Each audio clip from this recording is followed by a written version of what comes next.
Good afternoon. I'm Eugene Scott, a political reporter at The Washington Post. And today we are talking about educational equity in the United States. My first guest is Linda Darling-Hammond. She's the founding president of the Learning Policy Institute. Welcome, Linda. Great to see you. First, I want to start with a conversation about COVID-19 and equity. Emerging evidence shows that disruptions to learning during the pandemic negatively impacted academic growth and widened pre-existing disparities. How do K through 12 schools make up for that learning loss? Well, I think there's a number of things that we can do, and because of the American Rescue Plan Act funding that's coming in, we're going to be positioned to do more of the things that we should be doing all along. I want to just start by saying that gap was there before the pandemic.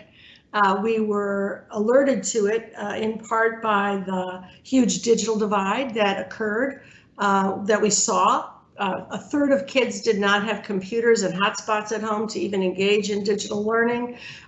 Larger classes in a lot of communities. The impact of the pandemic, which was traumatic in very intense ways in communities of color and in low-income communities.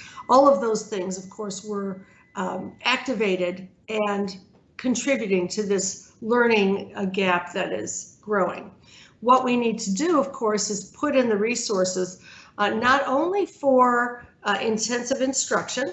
We've learned a lot about how, for example, intensive tutoring can make a difference very rapidly in closing achievement gaps, and some states, California and many others, are putting those kinds of tools in place, but also counseling and social and emotional supports, because we learn when we are able to be positively engaged, when our brains are free of stigma, trauma, and anxieties that so many kids are carrying with them back to school. So the other piece of the puzzle will be the kind of supports for counseling and social and emotional learning that are necessary for students. Well, we know that low-income students, students with disabilities, and many Black, Latino, and Native American students experience significant challenges with remote learning. These communities were also hit hardest by COVID-19 itself. And so I guess, how can public schools better consider and address the needs of marginalized student populations? Well, we need to undo the inequalities that we already have in the system as we're recovering from the pandemic. So we have a very wide income gap in the country, the widest gap between the most wealthy and the lowest income since we've had since 1929, before the crash that occurred. The top 1% of people control 50% of the wealth, more wealth than the bottom 50% of people. So we've got to be able to move resources into the places where the needs are the greatest. On top of that, we often have unequal school spending. So we spend more money, public money, on the education of affluent children in many states, more than 30 states, than we do on the poor. So among the things we need to do is begin to rectify that, and that is beginning to happen. New York State, which has had a lawsuit for 30 years, going on to try to correct the big inequalities in funding, just announced that they'll begin to fund the more equitable school formula over the coming years. California has already made some strides in that direction, but it's doubling down on getting more resources to the students who need them most. And what do we do with those resources? We need to be sure that we are reducing class sizes so that it can be personalized, so that children can be directly supported by their teachers. We need to be sure that we're putting in place, as I said, the kind of mental health and social service supports. The federal money and much state money, as in California, where I'm on the State Board of Education, so I'm watching that closely, is going to support community schools, which provide wraparound services, social services, mental health, healthcare, so that all kids are able to be in school ready to learn.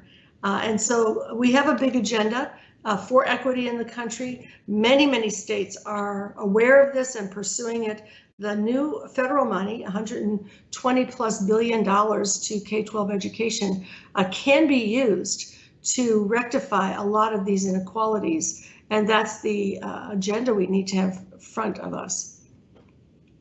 Lots of changes coming up. And one of those is that in-person learning is going to resume in many school districts and states where it already has not.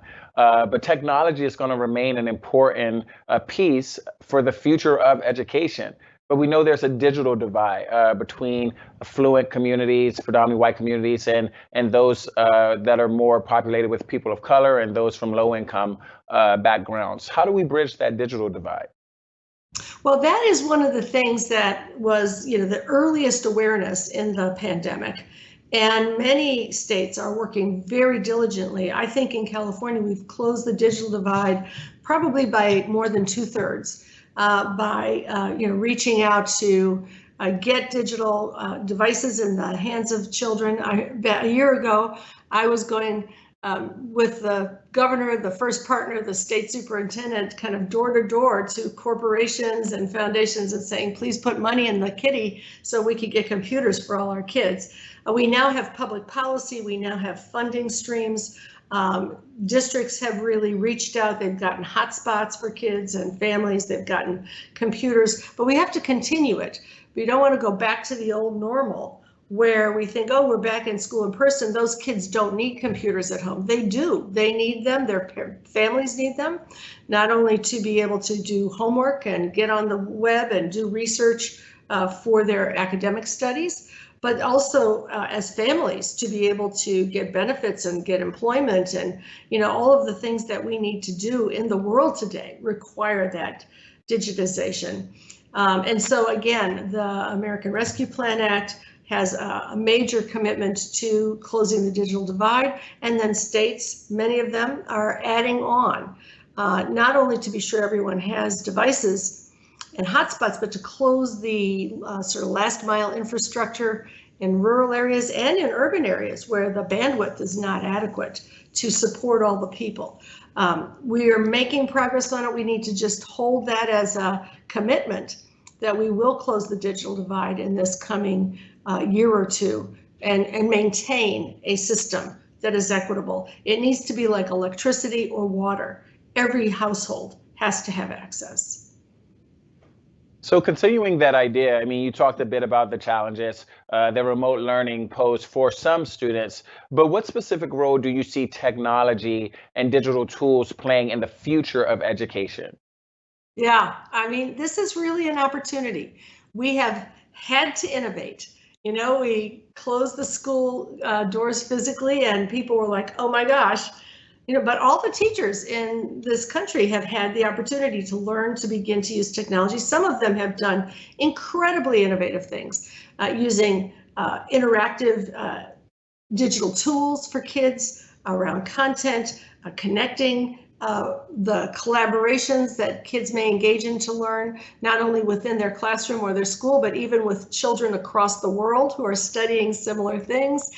We've seen a tremendous amount of productive innovation. We have research that shows the ways that we can use technology to enhance learning and to ensure that it is even more effective than just in the classroom. So that's part of the agenda, is to use technology when kids are back to school in person, allow more flexibility in the ways in which we structure the learning process so that we're taking advantage both of in-person instruction and the relationships that matter so much, and the uses of technology to connect to people around the world, to information around the world. Remember that knowledge is now exploding and kids are working with knowledge that is being invented every year. We have new knowledge created each year than in the years previous. So we're needing for all of our students to understand how to access information, put it together, make judgments,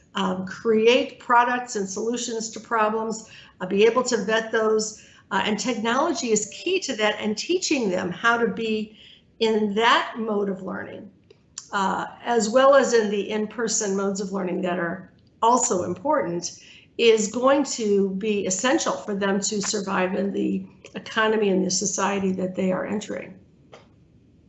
Another topic that has been viewed as essential for the well-being of students has been mental health during this pandemic. And I would love to hear your thoughts on the role of schools and, not just addressing the academic gaps, but also the unique mental toll that the pandemic has had on students. Yeah, we need to realize that the experience of the pandemic was a dramatically unequal experience. Some people who were affluent would stay home with their multiple computers in their houses with high bandwidth and maybe complain about whether they had to share the bandwidth a little bit with others in their household or something. Other people really experienced a very different year. Households that were food insecure, housing insecure. A lot of people, were struggling with evictions. Of course, illness was much greater in communities of color and in low-income communities. And so many kids experienced the illness or death of members of their family. They experienced food insecurity and housing insecurity. They experienced the trauma of not knowing what was going to happen the next day. They experienced the trauma of isolation and not being easily able to be connected, either in person or by digital means with their classmates. A lot of kids were trying to do their homework on a phone or deal with bandwidth that would cut off all the time. All of those things are stressful.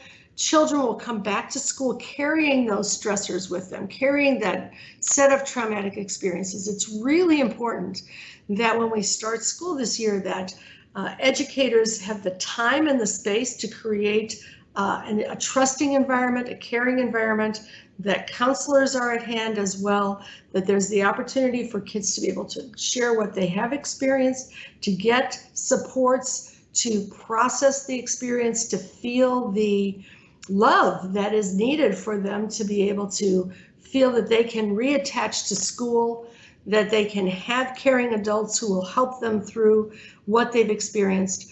One of my fears is that when kids have experienced trauma, they often will be very hyper vigilant and emotionally activated, and the behaviors that they may bring with them may be misunderstood as misbehavior and punished rather than met with support and emotional opportunity to process and reconnect. And so we also need what we think of as restorative approaches to reentering school, where the schools are trauma informed, where they are healing oriented, where kids are met with that kind of care and concern, and where the resources are at hand to help them in this next stage. I do think that what's great about the new moment is that educators across the country really are prioritizing social and emotional well-being, doing that in a lot of different ways, bringing programs and support systems and opportunities for this kind of healing-oriented practice into schools. And that's a good thing. It also turns out that academic performance increases when you attend to children and their feelings and their needs. So we will see academic benefits, but we will most importantly see the responses that children need to be whole people and to be attached to school and to adults and to their peers and colleagues. I want to pivot to an audience question for a second. We know that there are barriers preventing diversification of the teaching profession, and it would be great to hear your thoughts on what some of them are and how can those be reduced. That's a question from Adrian Dorrington in Washington, D.C. Thank you, Adrian. And let me just preface my response by saying we know that diversity in the teaching profession is critically important. Not only do we have evidence that teachers of color are more effective with students of color, and this is particularly true for Black teachers and Black students. You see academic and attainment gains when Black students have the opportunity to have Black teachers. But also we know that in order to provide a sort of culturally responsive setting, you need a diverse group of educators in a school so that they can help one another and the students both see role models and understand the cultural experiences that different children bring. So this is a very important part of having a successful school system. And the key thing for diversifying the teaching profession is not only the outreach to teachers and getting them into the profession, which means we need to pay for their education. People of color who are candidates in teaching carry a lot more debt load in college and need to be able to afford to enter the profession and need to be able to get the financial supports to get through college. So we know that service scholarships, things that are teacher residency programs that underwrite your entry to the profession are very effective at recruiting teachers of color, getting them in with the training that will allow them to stay, because people who are well trained stay at twice the rate of people who've come into the profession without full training. Then we need mentoring for them so that they get the support at the beginning that they need. And then we need to be sure that the environments that they're in are caring, responsive environments in which they're experiencing a positive colleague group and support from administrators. We bring more teachers of color in than we retain. And so we have to focus as much on the experiences of those new teachers once they're in as we do getting them into the classroom.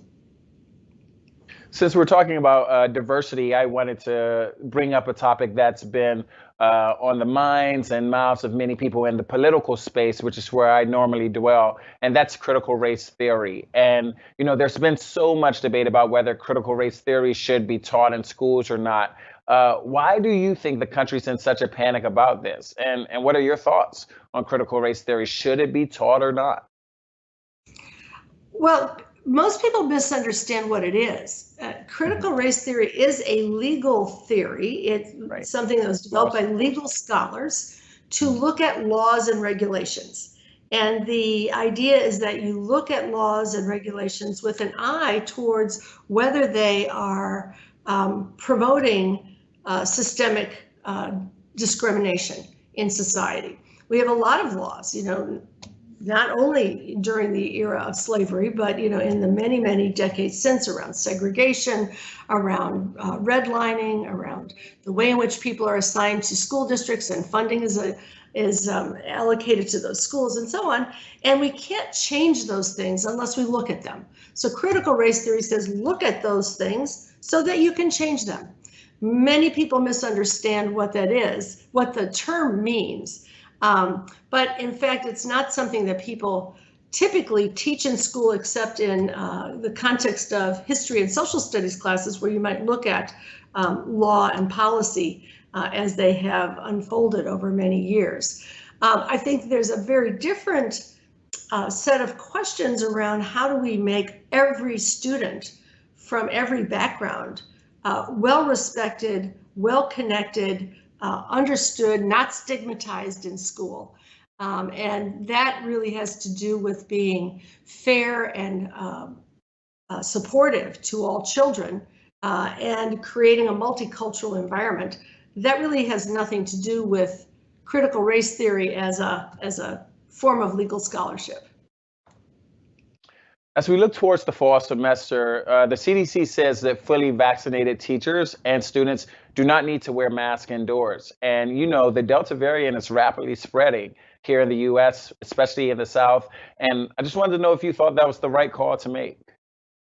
Well, as I mentioned, I'm president of the state board in California, and we are requiring masking for everyone at the start of school because the Delta variant is here, because we don't want to discriminate between vaccinated and unvaccinated students. We want to encourage everyone to get vaccinated, but most of our students cannot be vaccinated. There isn't a vaccine for children.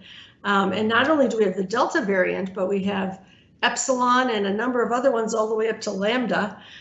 Case rates in the United States are doubling over the last 2 weeks. Case rates have doubled. Missouri ran out of ventilators a week or so ago, and they're already experiencing some of the trauma that we had before. I think we need to be safe, and as soon as we can, as soon as we have people vaccinated, as soon as we have responses to the variants, then of course everyone wants to take their mask off. But until then, we should do the safest things we can in schools for kids. Well, unfortunately, we are out of time for this segment. Linda Darling-Hammond, thank you so much for coming to talk with us. It was a fascinating discussion, and we hope you come back soon. Thank you very much. Pleasure to be here. Please stay with us. I will be right back with Dionne Pollard in a few minutes. There's a world where every one of us is connected. Everyone. Everywhere. Where everyone is included. Where everyone has access to information, education, opportunity.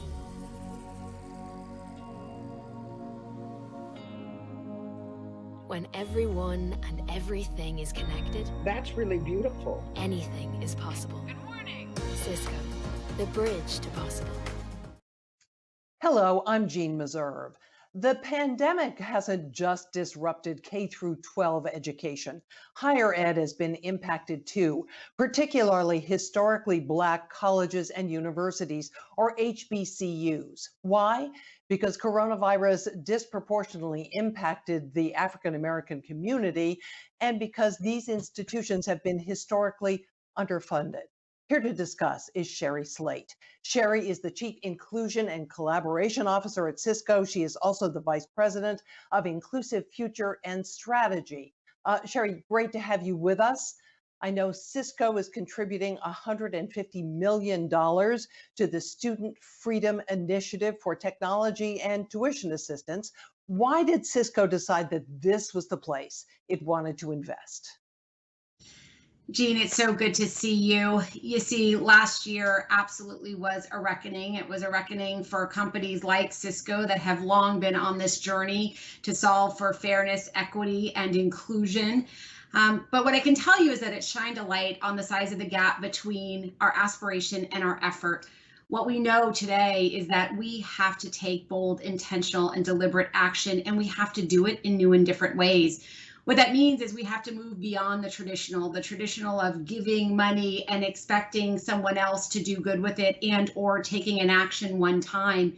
We also know that we have to coalesce with partners who want to create a recurring impact that will last for generations to come. This is what's required in this landscape to meet this moment and every moment that comes after it. So tell me about the technology investment. What will you do in that regard? So Jean, our purpose is to power an inclusive future for all. It was the foundation for how we built our social justice beliefs and our actions. And they actually serve us in how we are going to create what we would call a recurring impact for generations to come. Our action for HBCUs is that we are actually going to do our part to preserve the legacy of HBCUs for generations to come.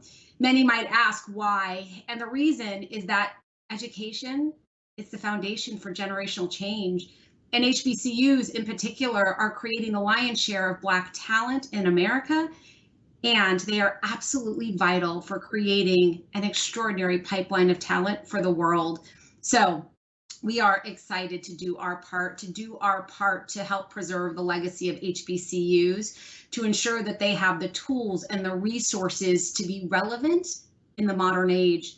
More importantly, we are giving $100 million in software, services, and hardware to ensure they have the infrastructure to compete today and in the future. The beautiful thing is that we're not doing it alone. We are actually doing it with partners, two extraordinary partners, Jean. SFI, which is helping us to identify the schools, and AVC Technologies, they are actually one of our triple gold partners, and they are helping us to do the assessments and install the equipment. So another $50 million is going towards tuition assistance. I understand it's going to pay ultimately for the education of 4,500 students. Why did you feel that was the place and that was the way to spend that money? It's a great question. When we saw what Student Freedom Initiative was doing to remove the barriers to education for Black students, we were inspired. We were inspired to join them, and here's why. SFI is actually taking an innovative approach. They are taking something that's been successful, endowments, and applying it in a new and different way, in a way that is actually going to solve for a challenge that has been longstanding. What we saw is the opportunity to partner with them and to create what we would call recurring impact. You see, this is about how do we create impact beyond one school, one class, but for the entire HBCU system. At Cisco, we believe that inspiration is the new currency, and it's going to create pathways to prosperity for people and communities around the world. So Sherry, inspiration and corporation aren't always two words that you hear in the same sentence. What would you say to individuals who might be skeptical about corporations' true commitment to doing good? So I have to say, I think it starts with leading by example. Our CEO, Chuck Robbins, last year at Davos said, a 21st century company has to truly care about its stakeholders, not just the majority, but all of them. What he was talking about is that we have to think beyond the business approach when we think about impact. We have to put communities at the center. And when we do that, that gives us the ability to see new opportunities for solving some of the biggest challenges that they face. If we just take the Student Freedom Initiative and our seed investment of $50 million, this is just the beginning. The reality of being able to support students in perpetuity actually will not be seen unless we raise $450 million. Now, the beautiful thing, Jean, is that means there's room at this table. There is room at this table for other individuals and companies to join us. The pathway for us to actually serve people and communities for generations to come means that we have to coalesce, inspire each other, and take action together. This HBCU action is only one of many that Cisco has. I encourage you, if you're listening, to go and read our beliefs and our actions, which are on cisco.com. But in terms of what we are looking to do together, inspiration is the new currency. We must inspire each other to either create new actions or join each other in delivering the actions that we aspire to achieve. Our way to do this is to do it together, and Cisco is all in. Sherry Slate, Chief Inclusion and Collaboration Officer and also Vice President of Inclusive Future and Strategy at Cisco. Thanks so much for joining us today. And now back to the Washington Post.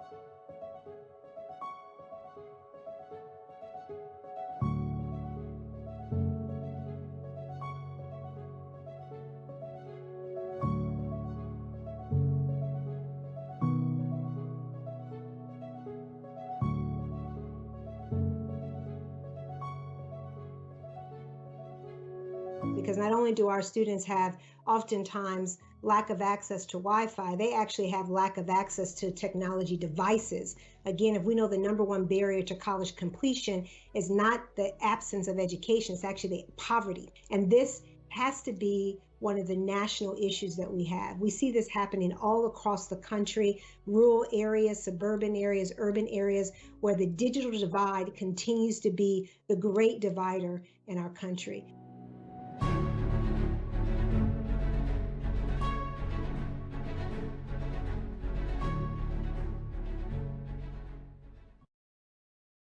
Welcome back. I'm Eugene Scott, a political reporter here at the Washington Post. And my next guest is Dionne Pollard. She's the president of Montgomery College here in Maryland and the incoming president of Nevada State College. Dr. Pollard, welcome back to Washington Post Live. Good to see you again. Delighted to be here and so happy to see you. There's been a lot of change since we had you on here last, and we want to start talking about the pandemic and specifically the digital divide. So we know many colleges saw drops in enrollment during the pandemic. What was your experience like leading a community college during the pandemic and, one that has one of the most diverse student populations in the country? Eugene, I think for most college leaders at this time, leading during the pandemic provided us, I think, with an opportunity to really stretch and think about things very differently, both in terms of the delivery of our mission, but also thinking about all of those factors that truly impact student success. So for me, I found myself very much committed to amplifying conversations around narratives that spoke to intersections. So as you described earlier, and even the clip that I spoke to a few months ago, when we think about the complexity of the student experience in higher education, whether that be at a 2-year institution or a 4-year institution, we oftentimes put students in these little boxes and we say, this is what a student looks like, this is their lived experience. And oftentimes that's based on the narrative of higher education many years ago, those of us who were successful in navigating that system. What we don't recognize and appreciate the fact is that many of our students' lives, particularly as it relates to this pandemic, it only amplified the intersections, the disparities that existed. So for instance, when we had conversations about college students, we should be also talking about parenting college students. When we had conversations about the fact that the digital divide was impacting students and their ability to log into classes, we also recognize this probably impacted their ability to work. It impacted their ability to move effortlessly within the social network of our communities. So what we are really experiencing right now, and all the spaces that I step into, talking with college leaders, talking with faculty and staff, is how do we begin to really look at this narrative that suggests that college students are 18 years old. They're being largely supported by their parents. They're going to go stay in residential institutions that have parents will be sending them care packages every weekend.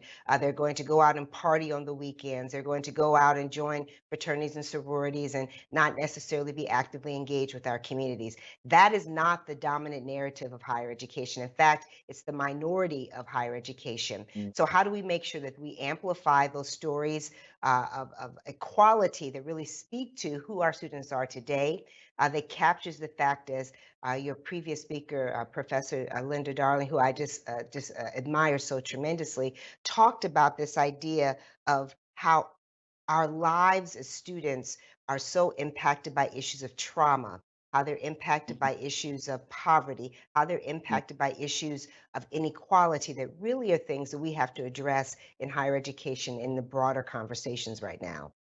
Mm-hmm.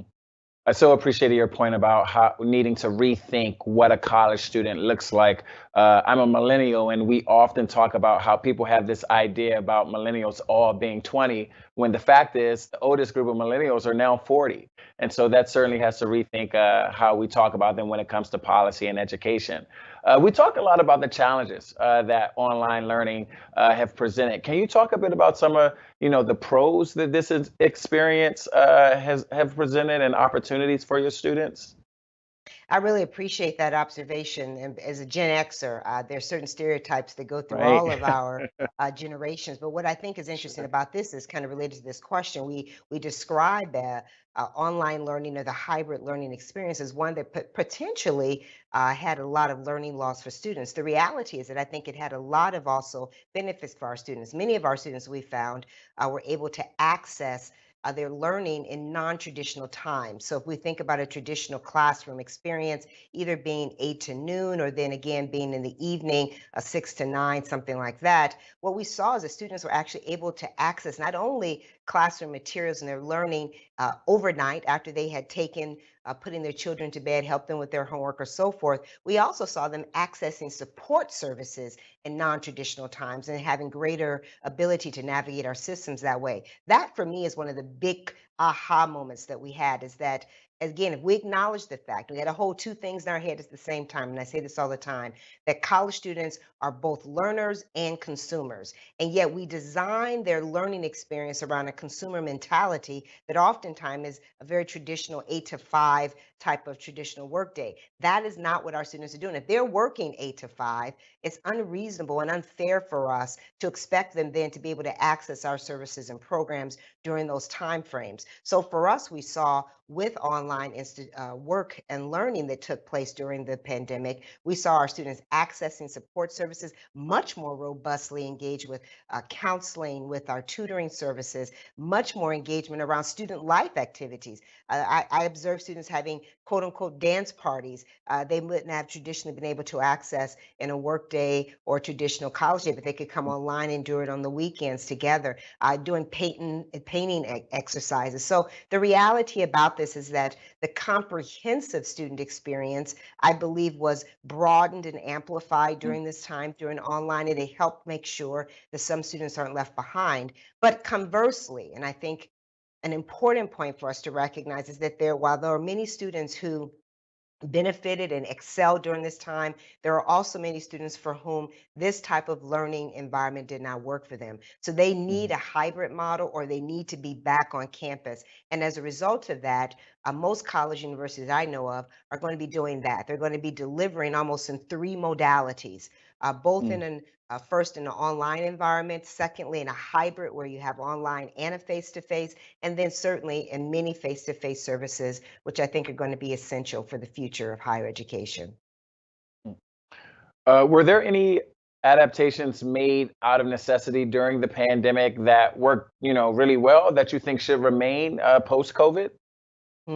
I believe every challenge is an opportunity for growth. In my own personal life, I just had this conversation with someone earlier. Every time that I've had a challenge or a problem, it has allowed me to grow. And as a result of that, I think higher education right now is growing as a result of this moment. In addition to looking at how we can deliver services and instruction in an online environment using all of the different modalities and platforms that are available, we also had a clarion call for us around the equity of this work. I think that was something that really allowed us to think deeply about the delivery of our mission, whether that be at a 2-year institution or a 4-year institution.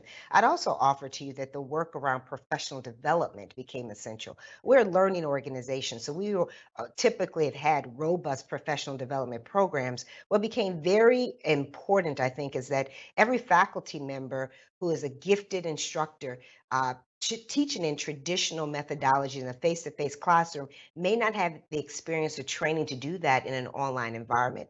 So I know at my own college, we did deep and rich investments in professional development, which I believe we will continue. So how do we begin to deliver instruction to faculty and to staff, I think is going to be important. Thinking about the technology that we need to have in our workspaces. One of the hidden conversations that I think we need to really magnify in this moment has been conversations about the impact of the pandemic on our faculty and staff. Many of us are very comfortable talking about the impact of the pandemic on our students. And we talk about poverty, we talk about basic needs and security, we talk about trauma, we talk about all of those things that we know were a part of the student experience. I would offer to you and say that we should pause and have that same type of conversation about the impact of this pandemic on our faculty and staff.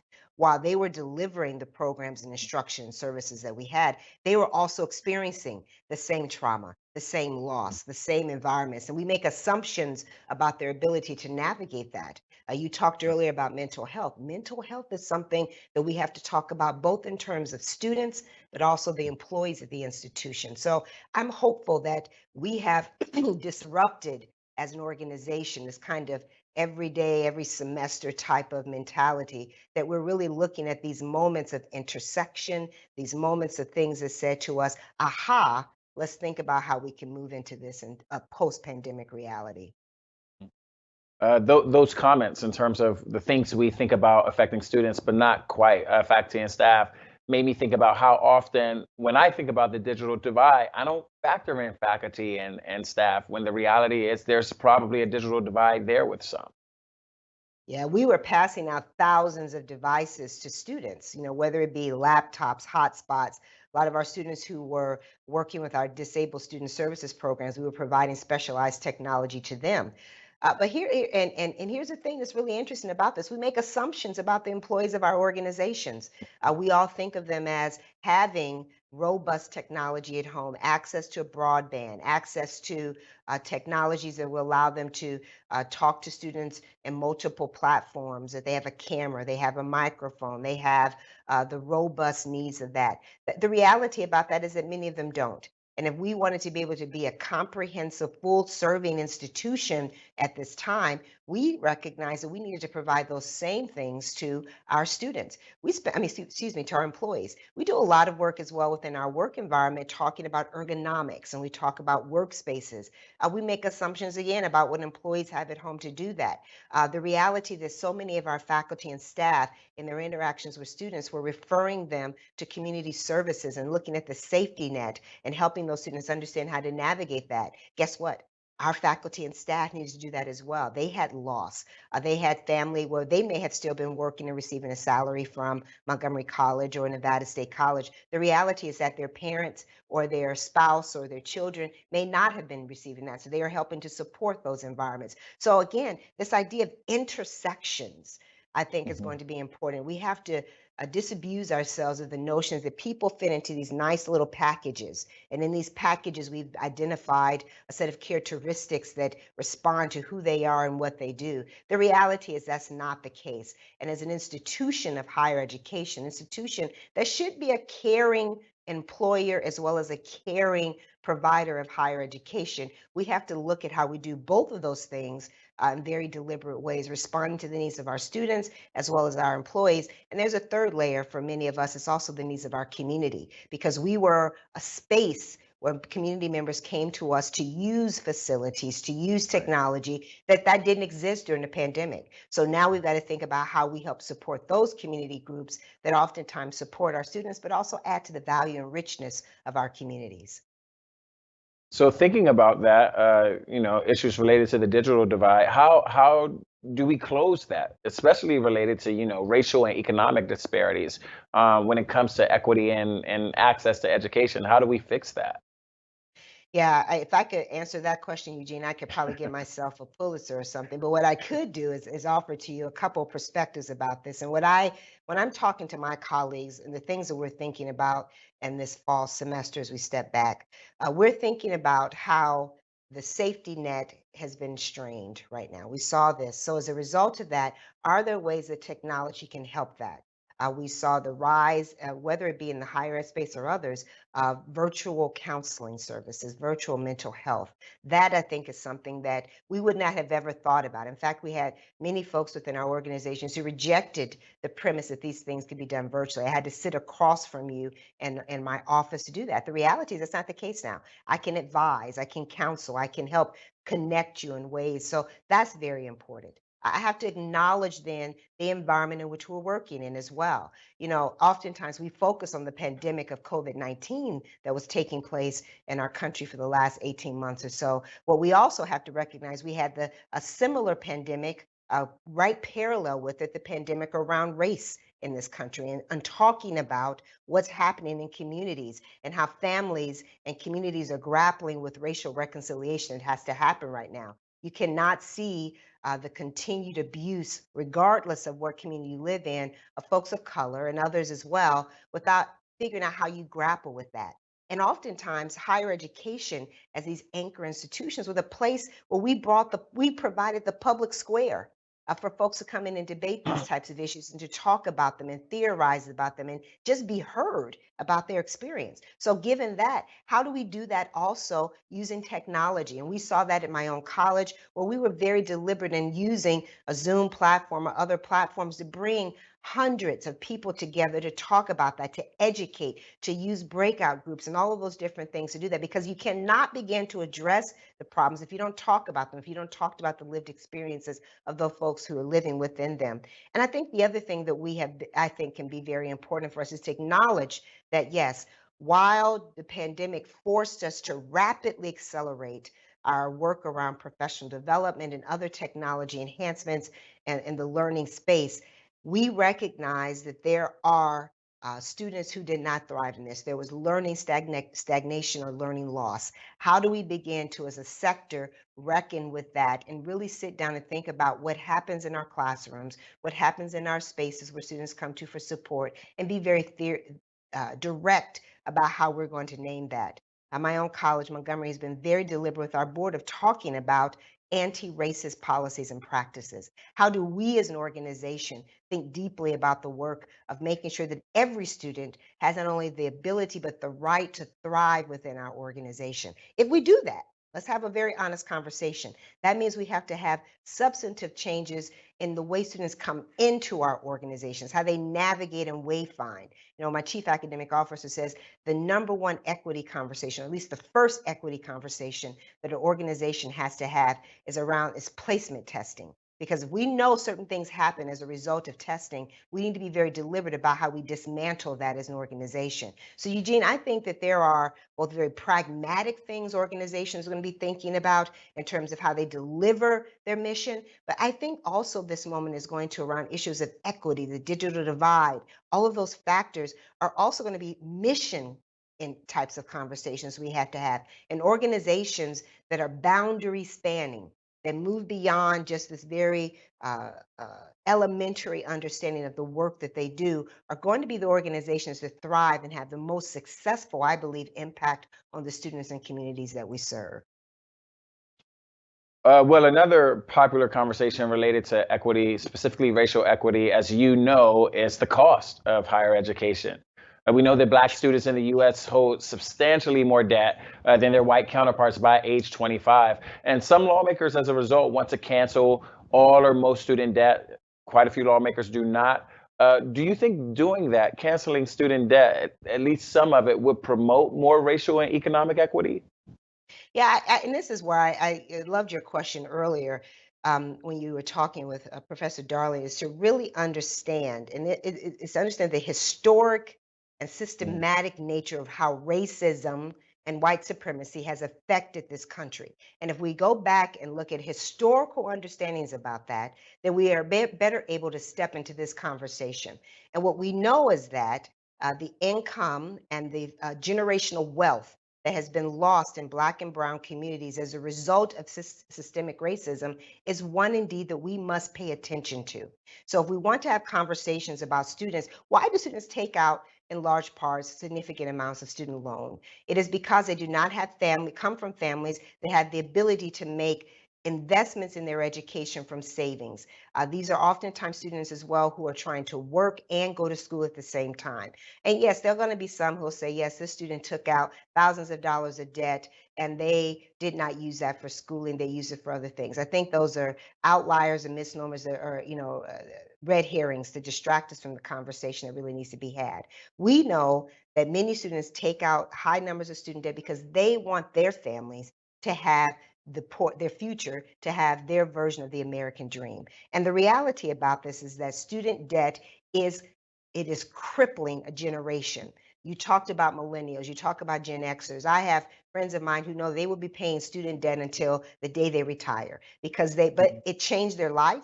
It changed their family's life. But the reality about this is that it also impacts every other part of their life, their ability to own home, their ability to have certain jobs, their ability to navigate a future for themselves and also their own children. So for me, the conversation is that if you want to have a conversation about abating or somehow reducing loan and loan forgiveness for student loans for students who carry significant amounts of debt, the conversation cannot be absent from how do we get into this situation in the first place. And that to me is the greater part of the conversation that needs to occur. Personally, I believe that if we can create upward mobility for students and their families by helping them have their access to the economic pipelines that move this country forward, I think we're all better served. And that's the part we keep thinking about education as an individual right and an individual Mhm. benefit. Here's the dirty secret, Eugene. It's not even a dirty secret. It's the truth,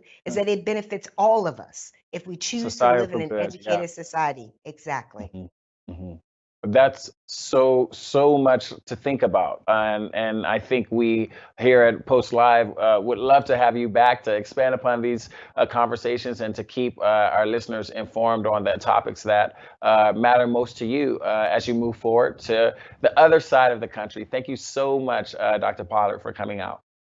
Thank you so much. It's a delight to be here, and I look forward to seeing you again soon. Indeed, indeed. Unfortunately, we are out of time for this segment, but we want you to come back. Join Washington Post Live at 2:30 p.m. today. My colleague Jackie Alemany will interview Senator Michael Bennet. I'm Eugene Scott. As always, thank you for watching.